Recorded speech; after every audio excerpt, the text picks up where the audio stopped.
ದಯಾನಂದ ಅಮಾನತು ಕ್ರಮ ಸ್ವಾಗತಿಸಿದ ಕರವೇ ನಾರಾಯಣ ಗೌಡ.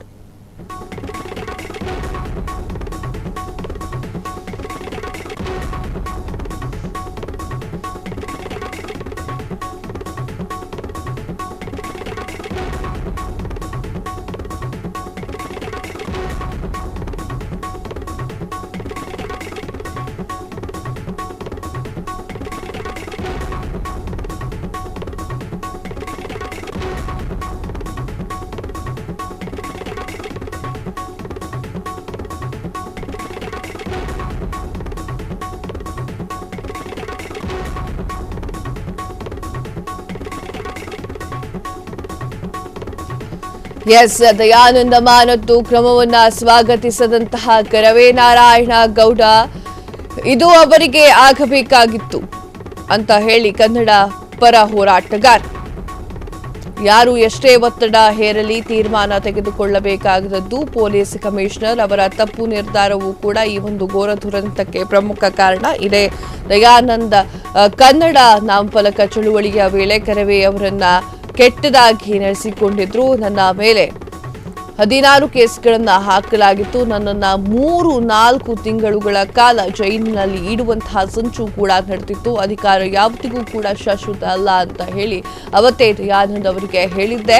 ಈಗ ಕರ್ಮ ಅವರ ಕಡೆ ತಿರುಗಿದೆ ಅಂತ ಹೇಳಿದ್ದಾರೆ. ಚಳವಳಿಗಾರರ ಪ್ರತಿಭಟನೆ ಮಾಡಬೇಕೆಂದರೆ ಫ್ರೀಡಂ ಪಾರ್ಕ್ನಲ್ಲಿ ಹೋಗಬೇಕು. ಚಳವಳಿಗಾರರು ಬೀದಿಗೆ ಬಂದ್ರೆ ಪೊಲೀಸರು ಕೇಸು ಹಾಕ್ತಾರೆ. ಇದಕ್ಕೆ ಕೋರ್ಟಿನ ತೀರ್ಮಾನವನ್ನ ಮುಂದೆ ಇಡ್ತಾರೆ. ಮೊನ್ನೆ ದಿನ ಬೆಂಗಳೂರು ನಗರ ನಲುಗಿ ಹೋಯಿತಲ್ಲ, ಅದಕ್ಕಾಗಿ ನ್ಯಾಯಾಲಯದ ಆದೇಶ ಅಡ್ಡಿ ಬರಲಿಲ್ವಾ? ನ್ಯಾಯ ಕೇಳಿ ಪ್ರತಿಭಟನೆ ಮಾಡುವವರಿಗೆ ಅನುಮತಿ ಸಿಗುವುದಿಲ್ಲ. ಅಮಾಯಕರ ಜೀವವನ್ನ ತೊಳೆದು ಹಾಕುವಂತಹ ಕಾರ್ಯಕ್ರಮಗಳಿಗೆ ಅನುಮತಿ ಹೆಂಗ್ ಸಿಕ್ತು? ಇದು ನಮ್ಮ ಪ್ರಜ್ಞಾಪೂರ್ವಕವಾಗಿರುವಂತಹ ಪ್ರಜಾಪ್ರಭುತ್ವದ ವ್ಯವಸ್ಥೆಯಾಗಿದೆ. ಇದಕ್ಕೆ ನನ್ನ ಒಂದು ಧಿಕ್ಕಾರವಿರಲಿ. ಸೋಷಿಯಲ್ ಮೀಡಿಯಾದಲ್ಲಿ ಕರವೇ ನಾರಾಯಣ ಗೌಡ್ರು ಆಕ್ರೋಶವನ್ನು ಹೊರಹಾಕಿದ್ದಾರೆ. ಈ ಹಿಂದೆ ಕರವೇ ನಾರಾಯಣ ಗೌಡ್ರು ಹಾಗೆ ದಯಾನಂದ್ ಅವರಿಗೆ ಸ್ವಲ್ಪ ಆಗ ಬರ್ತಾ ಇರಲಿಲ್ಲ. ಅವರ ಈ ಒಂದು ಅಮಾನತು ಇವರಿಗೆ ಸ್ವಾಗತಾರ್ಹವಾಗಿದೆ. ಯಾಕೆ ಆಗ ಬರ್ತಾ ಇರಲಿಲ್ಲ ಅಂತಂದ್ರೆ ಒಂದು ದೊಡ್ಡ ಗಲಾಟೆ ನಡೆದಿತ್ತು ಗೊತ್ತಾ? ಯಾವ ಗಲಾಟೆ ಅಂತಂದ್ರೆ ಕನ್ನಡದಲ್ಲಿ ನಾಮಫಲಕ ಇರಬೇಕು ಅನ್ನೋದು. ಅದಕ್ಕೆ ನಮ್ಮ ಕರ್ನಾಟಕದವರೆಲ್ಲರೂ ಒಪ್ತಾ ಇದ್ರು. ಆದರೆ ನಾರ್ತ್ ಕಡೆಯಿಂದ ಬಂದವರು ಸ್ವಲ್ಪ ಅದಕ್ಕೆ ನಾವು ತೆಗೆಯೋದಿಲ್ಲ, ನಾವು ಇಂಗ್ಲಿಷ್ ಬಳಸ್ತೀವಿ, ಹಂಗೆ ಹಿಂಗೆ ಅಂತ ಹೇಳ್ತಾ ಇದ್ರು. ಅದು ಈಗ ನಾರಾಯಣಗೌಡರು ಆ ವಿಚಾರಕ್ಕೆ ಸಂಬಂಧಪಟ್ಟಂತೆ ದಯಾನಂದ ಅಮಾನತು ಕ್ರಮ ಸ್ವಾಗತಿಸ್ತೀನಿ ನಾನು ಅಂತ ಹೇಳಿದ್ದಾರೆ. ಇದು ಅವರಿಗೆ ಆಗಬೇಕಾಗಿತ್ತು ಅಂತ ಹೇಳಿ ಕನ್ನಡದ ಪರ ಹೋರಾಟಗಾರರಾಗಿರುವಂತಹ ಕರವೇ ನಾರಾಯಣಗೌಡರು ಮಾತನಾಡಿದ್ದಾರೆ. ಯಾರು ಎಷ್ಟೇ ಒತ್ತಡ ಹಾಕಲಿ ಅಥವಾ ಯಾರೇ ಎಷ್ಟೇ ಒತ್ತಡದ ಹೇರಲಿ, ಯಾರೇ ಕುತ್ತಿಗೆ ಮೇಲೆ ಬಂದು ಕುತ್ಕೊಂಡ್ರು ಕೂಡ ತೀರ್ಮಾನ ತೆಗೆದುಕೊಳ್ಳೋರು ಯಾರೋ ಪೊಲೀಸ್ ಕಮಿಷನರ್. ಅವರ ತಪ್ಪು ನಿರ್ಧಾರ ಕೂಡ ಈ ಒಂದು ಘನಘೋರ ದುರಂತಕ್ಕೆ ಪ್ರಮುಖ ಕಾರಣ. ದಯಾನಂದ ಕನ್ನಡ ನಾಮಫಲಕ ಚಳುವಳಿಯ ವೇಳೆ ಕರವೇ ಅವರನ್ನ ಕೆಟ್ಟದಾಗಿ ನಡೆಸಿಕೊಂಡ್ರು ಎನ್ನುವಂತಹ ಸುದ್ದಿ ಈ ಹಿಂದೆ ಪ್ರಚಾರವಾಗಿತ್ತು.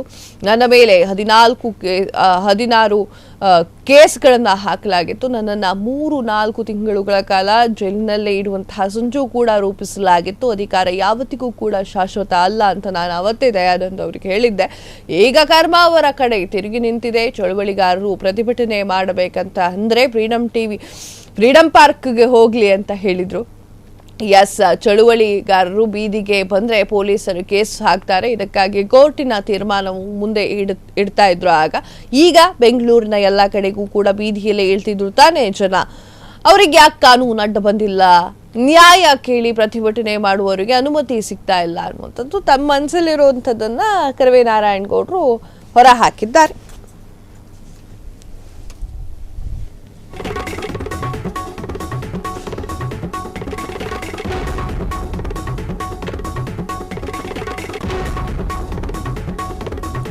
ಕ್ಷಣ ಕ್ಷಣದ ಸುದ್ದಿಗಳಿಗಾಗಿ ಫ್ರೀಡಂ ಟಿವಿ ಸಬ್ಸ್ಕ್ರೈಬ್ ಮಾಡಿ, ಲೈಕ್ ಮಾಡಿ ಹಾಗೂ ಫಾಲೋ ಮಾಡಿ. ಹೊಸ ಸುದ್ದಿಗಳ ನೋಟಿಫಿಕೇಶನ್ಗಾಗಿ ಬೆಲ್ ಐಕಾನ್ ಮೇಲೆ ಕ್ಲಿಕ್ ಮಾಡಿ.